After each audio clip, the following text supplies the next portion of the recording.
Aquarius kasama si Taurus. Ang hiwalay na pananaw ng Aquarius sa pag-ibig ay malito kay Taurus. Si Taurus ay seloso at possessive. Dahil dito, hindi mapakali si Aquarius na humahantong sa kanya na gustong lumabas. Kung hindi posible na umalis, ang pagbabago ng pakiramdam ay isasagawa tulad ng pagbubukas ng bintana upang ma-ventilate ang lugar. Kailangan dalugarin at subukan ng Aquarius ang mga bagong bagay. Minsan ang Aquarius ay maaaring pakiramdam tulad ng isang dayuhan. Ang Aquarius ay may pangangailangan para sa mga tao at mga bagay na natatangi at namumukod-tangi.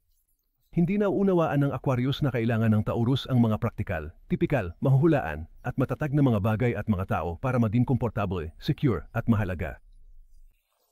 Nakatuon din ang Aquarius sa makataong pagsisikap habang ang tanging makataong ideya ng Taurus ay tungkol sa kanilang sariling pitaka.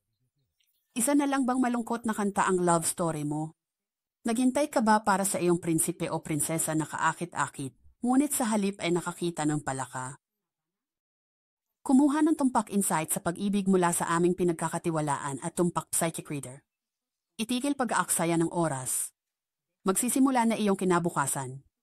Tumawag sa 1-800-800 at 98-778 bisitahin absolutelipsychic.com online.